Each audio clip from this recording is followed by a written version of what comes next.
動でお風呂を沸かします。お風呂の線は来ましたか？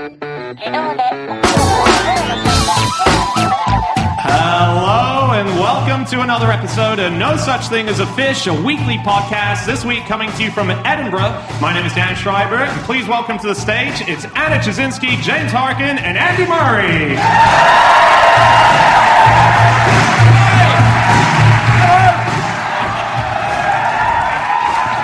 And once again, we have gathered around the microphones with our 4 favorite facts from the last 7 days, and in no particular order, here we go.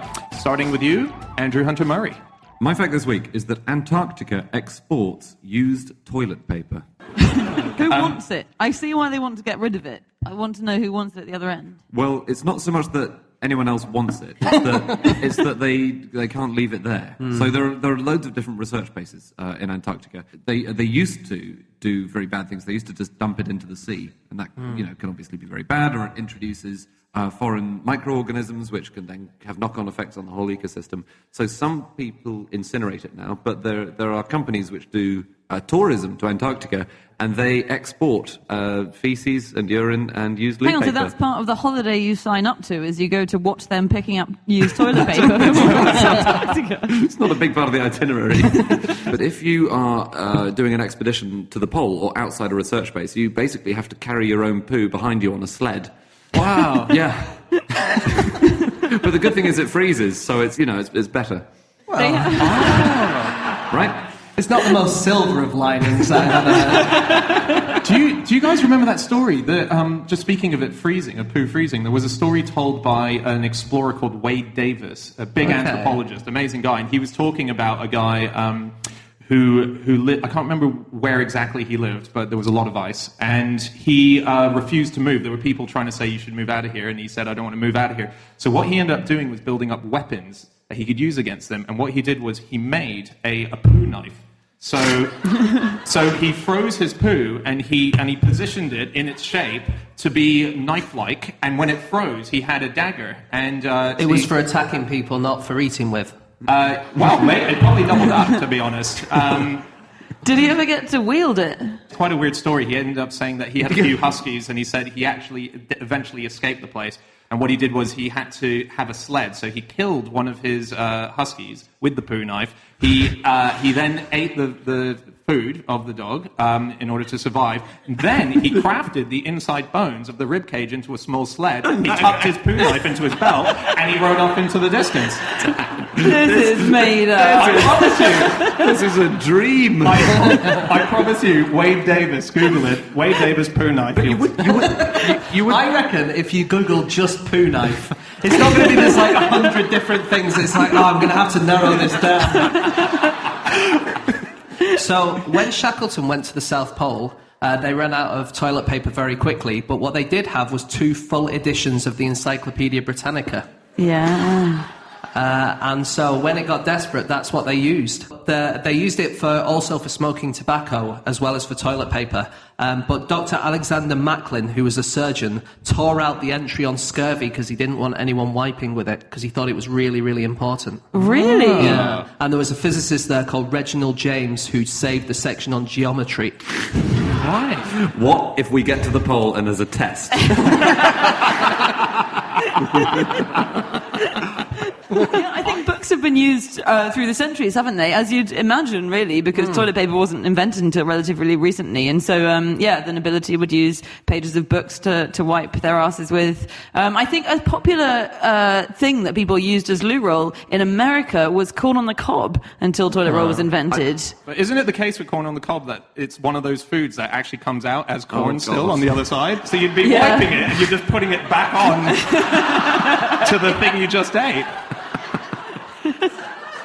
So there's an almanac called the Farmer's Almanac, which still exists today, I think. And from 1818, the Farmer's Almanac in America came with a hole punched in the top left-hand corner, I think. And that was because it was known that people would use it once they'd read it or made read or whatever. They'd pin it to their wall and they'd use it as loo roll. And so it came with a hole pre-punched in it so that they could bang it into the wall and use it as toilet roll. That's really interesting. We write books for QI. And when When we did a fact book, we got a request from the Netherlands, and they said, we want to put a hole in the top corner. They said it was for the shower. So they could read it in the shower, but that never made sense to me. No one reads in the shower. No, they don't, do they? No. Well, they do wipe their bums with things. Yeah. So the world's most expensive toilet paper is £825,000 a roll. Okay. It's personally delivered to you with a bottle of champagne. And as you use it, 24-karat gold flakes will fall to the floor and you're behind, taking you to another level of sophistication. That's according to their website. They've only managed to make one roll at the moment, and I don't think they've actually sold it. But if you've got 800 grand to spare... Why the hell not? Yeah. Saddam Hussein had a solid gold toilet roll holder, actually, didn't he? Did he? Yeah, yeah. I was Specially actually, made. speaking of world leaders, I was looking into what Obama has. I thought the White House must have some interesting toilet paper. And actually... and they do, but it's not incredible. It's just got the presidential seal on a bunch of the toilet paper. Surely that's disrespectful. Yeah, you'd think actually. Yeah. So I was thinking about the Pope as well. I thought, what does he use? Because I just wanted to... He uses the doves. I know this. It just has a whole box of doves in the loo. That's lovely. I've got a fact about the Antarctic, but I feel we've Let's go back. Finish off your thing. Yeah, I was just going to say about the Pope. We know a bit about the toilet paper, not in his actual papal in the Vatican, but he has a summer house, and we know about it because Mylene Klass, the singer, stole a roll of the toilet paper. She hands it out as Christmas presents now. She collects weird things from around the world. Let's go back to the Arctic. Sounds like hearsay to me. See? Niche early 2000s reference there. Sorry, Andy, go on. How can I follow that? So there's a thing, they have a holiday in the Antarctic, people are staying there, called Midwinter Day. And I got this from an interview with a woman who'd been living there for 8 years called Kerry Nelson. And she said, it feels like a real holiday, and people actually send e-greeting cards to each other from other stations saying things like, Happy Midwinter. Come stop by our station for dinner, which nobody can because we're also isolated. So it's kind of a joke. Just really nice. It sounds like the worst holiday ever. I know. And the thing, they're so isolated. You can't get to another station for most of the year, and they're so far apart from each other because it is massive. So the one thing they have darts tournaments over the phone where you throw a dart, tell the other person what you've scored, and then they throw a dart, and they tell you. I might be wrong about this, but something in the back of my head says that let's say it's in the 20s or 30s, they used to have darts on the radio. And what they would do is you'd get a professional darts player who'd throw his score, and then they would say he got, let's say, 180 or whatever, and then they'd have a gap of complete silence while you threw your darts. And then after about 30 seconds, then he'd throw another 3. That did happen, didn't it? Wow. I think you're right. Yeah, that did happen. So you're saying they basically hadn't done what cricket's done, which has worked out. During those bits, you have to have someone actually talking nonsense. Yeah. You can't just leave silence. Well, cricket doesn't leave a gap for you to take your own... for you to have an over. That's true. Should we move on to our next fact? Yeah, let's move on. Okay, it is time for fact number 2, and that is Anna Chazinski. Yeah, my fact is that planes are launched off aircraft carriers by catapult. So they're catapulted off aircraft carriers. So these are when we see those massive aircraft carriers, and you've only got that tiny runway, and they suddenly just gain momentum really quickly. Yeah, exactly. The runway's much too short for planes to gain the right amount of speed necessary for them to take off, so they just go crashing into the sea. If they just used what planes normally use, which is their own acceleration. So yeah, they've got these catapults set up, and they call them catapults, and they're controlled by a catapult officer, which is the coolest job in the world, who sits in the catapult control pod, which, if you look up an aircraft carrier, you've got the floor of the ship, and then the catapult control pod is just this transparent disc that pops up in the floor, and he sits with his head just above floor level, so his head's at the level of the plane's wheels. And how it works is that it's by a system of pistons, so the plane's sitting there and it's got these two cylinders attached to it, and these cylinders are about as long as a football pitch. And there are pistons in the cylinders, and the catapult officer builds up lots of pressure behind the pistons. And at the moment the plane needs to take off, he releases all of that pressure, and so of course the pistons are released, and the force of that catapults the plane into the air, hopefully. And it is the most terrifying thing I've ever read about. The cool thing about these pistons is that they're steam powered.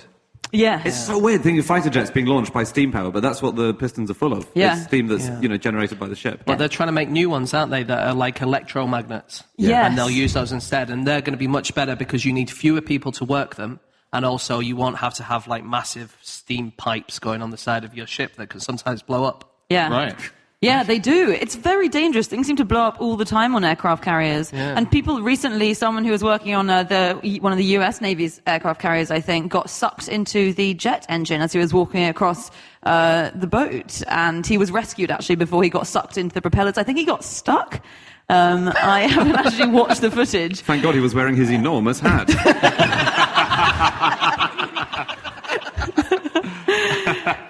The new electromagnetic ones, they are so the normal launch, the normal catapults that we have at the moment for aircraft carriers, they accelerate a plane from no miles an hour to 165 miles an hour in 2 seconds.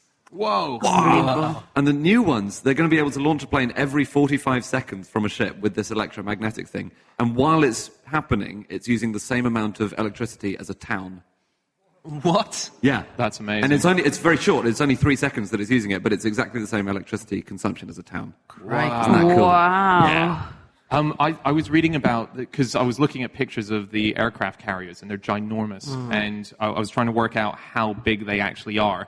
So the largest aircraft carrier that we have, if you took it out of the water and you flipped it up vertically, it would be taller. This is the USS Enterprise. It would be taller than the Eiffel Tower. Wow. Yeah, in its verticalness. Now, that's not even the biggest boat on Earth, right? So just to give you the numbers of this, the longest boat on Earth, which is an oil tanker, is 458 meters long. If you flip that up on its side, that's taller than the Empire State Building. Whoa. Yeah, Wow. a boat is taller than the Empire State I Building. read once that the biggest boats in the world are so big they can't get through the English Channel. What? I know, it sounds ridiculous. Did you read it in Dan's Book of Thoughts? No, and it is, and it turns out it is true because it's the depth. It's not the width. Oh, that's cheating. Oh no, it is like they displace so much water that they actually can't fit through because it's too shallow. Wow. Oh. Do you know how many parts there are in the largest aircraft carriers? This is the US Nimitz class, which is apparently the latest lot. They have 1 billion individual pieces. Wow. 1 billion. That's 1 billion things that can go wrong. Yep. And they're put together like Lego. It's so cool. They make By a 4-year-old. And if you tread on one at night, it hurts so much.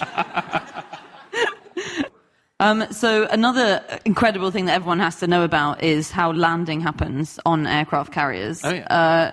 So, in fact, question for you guys. If you were landing an aeroplane on an aircraft carrier and you know you have to stop as soon as possible, as soon as your wheels touch the ground, what do you think you're going to do as the pilot? Slam on the brakes. Wallop those brakes on. Absolutely incorrect. You put on the accelerator, rev the shit out of that, and go as fast as you can. What?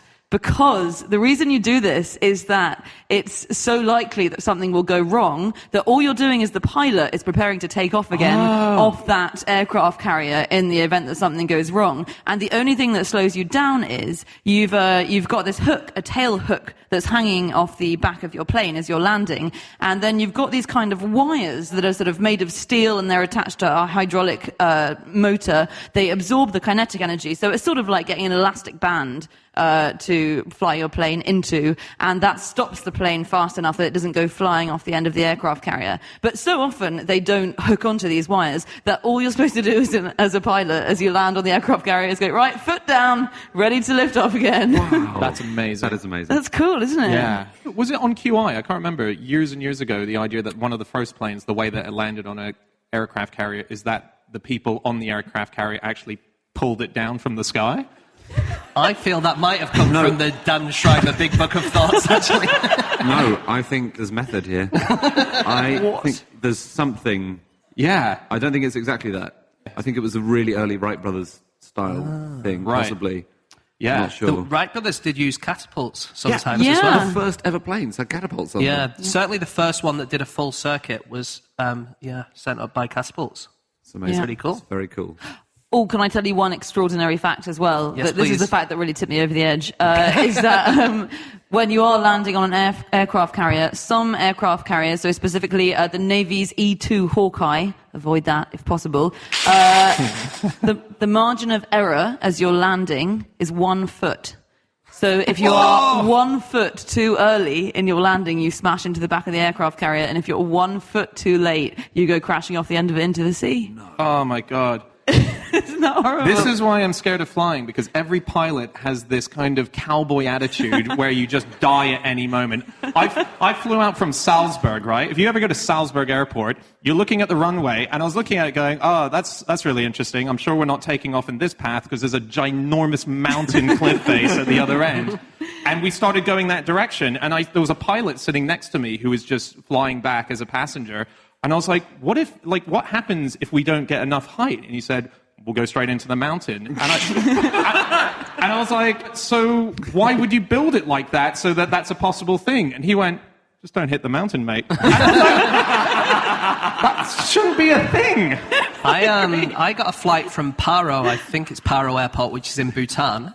And that one, it's quite a short takeoff. And then right in front of you, there's a mountain. And so what he does, he goes down towards the mountain, and at the last second, he banks, and then he turns around, and there's another mountain. No. And then he has to do another bank away from that mountain, because it's in the Himalayas, and there's nowhere that isn't mountains. And there's only a few qualified pilots that are allowed to do that, that's right? To right. fly Yeah, into there. Yeah. Just on landing on aircraft carriers and taking off from aircraft carriers. So do you guys know about Eric Winkle Brown? No. He flew in his life 487 different types of aircraft, and that's more than anyone else ever has done. It's more than anyone else ever will do, almost certainly. And he had loads of firsts, and he just had he was the first to land a jet aircraft on an aircraft carrier. He interrogated senior Nazis after the war. He crashed 11 times, and he said he often survived because he was short. He could tuck up his legs in the cockpit rather than having his legs sheared off. Wow.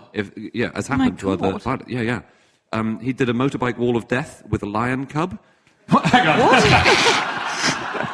Don't say that casually like it's a thing. Yeah. There was a very linear job pattern going on there. He got a new sports car at the age of 95. He was amazing. Hang on.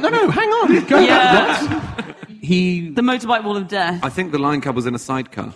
I trust that answers your question. Thanks for clarifying. On with his CV. Yeah. This is one other thing about him which I find completely unbelievable. He flew in the Battle of Britain. That was the time that he was flying a lot. He flew in a biplane in the Battle of Britain against planes which were not biplanes. They were really good planes.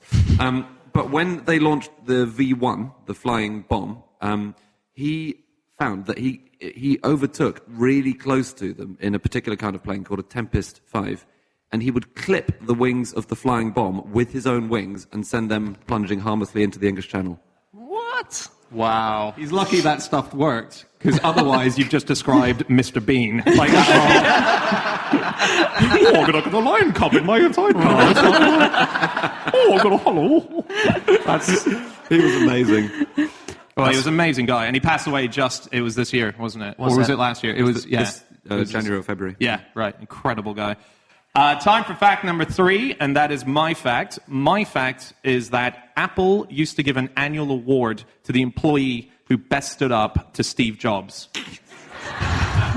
So he didn't fully know about it, I'm sure, but I found this fact out, by the way, in the movie Steve Jobs, the Michael Fassbender movie that came out. And if you've seen that movie, you'll know from the portrayal of him that he was an incredibly difficult guy, that he was always yelling, that he was always angry, that he had no time for employees that weren't doing things right. So the idea was that sometime in the course of his time at Apple, occasionally a few people would step up and say, no. And if other people saw that, they'd be like, oh my God. And then they'd hold an annual award and say, you stood up and you get this award. Great. Yeah. You're obviously fired, so you might as well take something away with you. Interestingly, those people who stood up to him, most of them were promoted because he actually loved the idea of people standing up to him. But then why did not everyone just do it all the time? Well, I guess you needed to be passionate about the thing that you were talking about. So his personal secretary was the person who won in 1981 and 1982. We don't know the examples that won it for her, but we do have a few quotes of what she was like with him. And she used to say stuff like,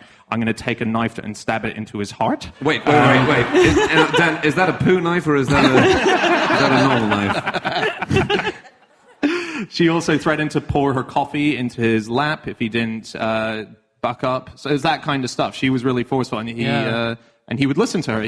She was there for his whole career. Joanna Hoffman was her name. Yeah. There was a fact doing the rounds about Apple recently and about aircraft carriers, so I thought this is a combo fact, which is that Apple's the amount of cash Apple has in the bank, if they wanted to spend that, they could buy 40 aircraft carriers.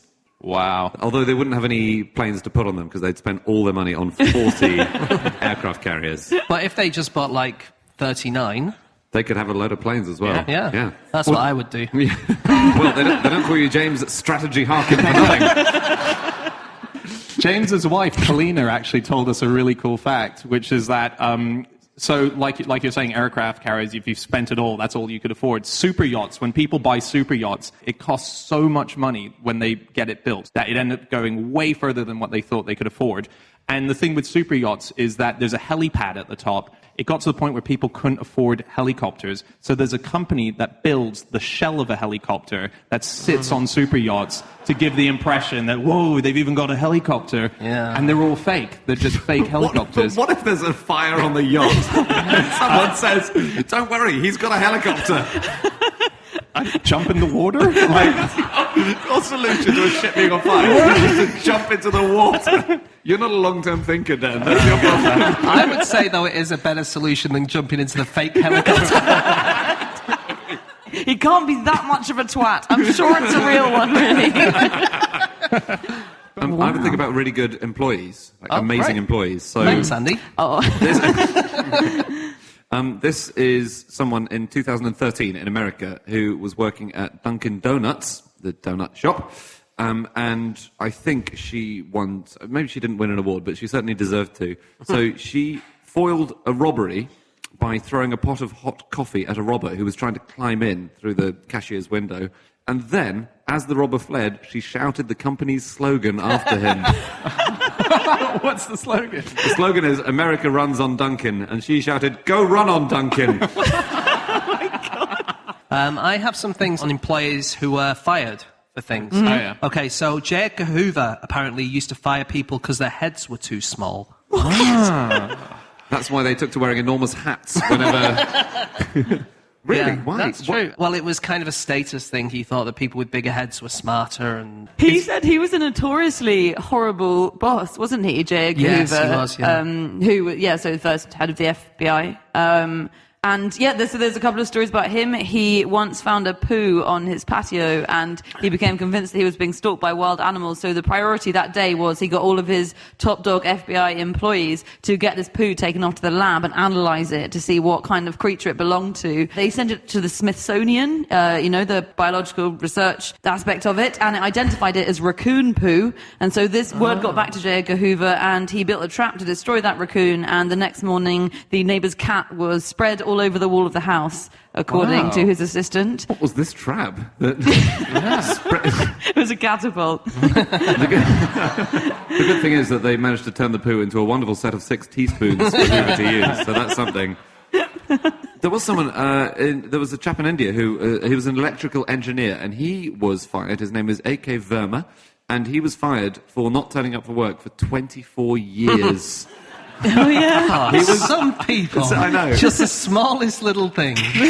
This is the amazing thing about him. Okay, he was sacked in January 2015, right? He had gone on leave in 1990, and in 1992 they said, we better start investigating where Mr. Verma is. Formal proceedings only started in 2007, and it took another 7 years to fire him. There was someone in America, also in 2013, who was sacked after he just outsourced his entire job to China. He was a software engineer. Oh, wow. And he just paid them 20% of his big salary and let them get on with it and just did nothing. And the sentence on the report about it said, the software developer in his 40s is thought to have spent his workdays watching cat videos on YouTube and browsing Reddit. So he was a QI researcher. We should move on to our final fact, Yes, yeah? we should, yes. Okay, it is time for our final fact of the show, and that is James Harkin. Okay, my fact this week is that there are Japanese rock bands called Abingdon Boys' School, Mass of the Fermenting Dregs, and Seagull screaming, "Kiss her, kiss her." Very good names. That's good. I just found a list of Japanese rock bands on Wikipedia, and they were my 3 favourite ones. Abingdon Boys' School, they were originally called ABS, and they were named after an anti-lock braking system. Cool. And then they back-formatted their name. They looked on Wikipedia for other things with ABS as the initialism, and they found that, and it's where Radiohead were founded, apparently, that school. Oh. The Seagull Band are named after a track by the 80s band XTC. Oh, yeah? And the Dregs Band, they asked them what that meant, and they said, it doesn't have any particular meaning. We just lined up a few words that we liked. Cool. Mass of the Fermenting Dregs. And I think that's probably also true of a couple of other bands, McDonald Duck Eclair and School Food Punishment. I imagine they're just like names that sound nice in Japanese, and they decided to go for it. Wait, so are these in Japanese, their names, or are they in English? No, they're in English. They're in Yeah, English. but they're a little bit transliterated, so they're not exactly as we would say, but pretty much the same.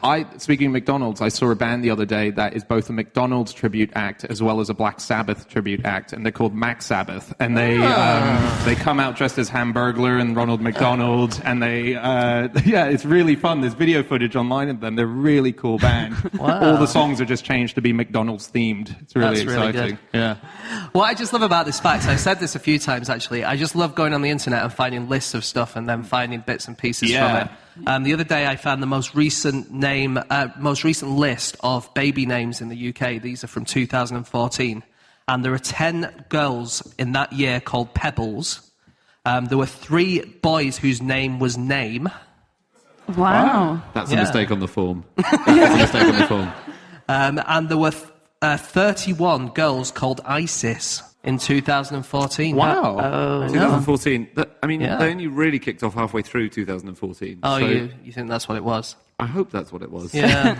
And there were 3 girls called Bowie and 5 boys called Bowie, so it's kind of a mixed gender name. Oh, that's really nice. Yeah. My favorite fact about David Bowie's name is that he was originally called David Jones. So that was his birth name.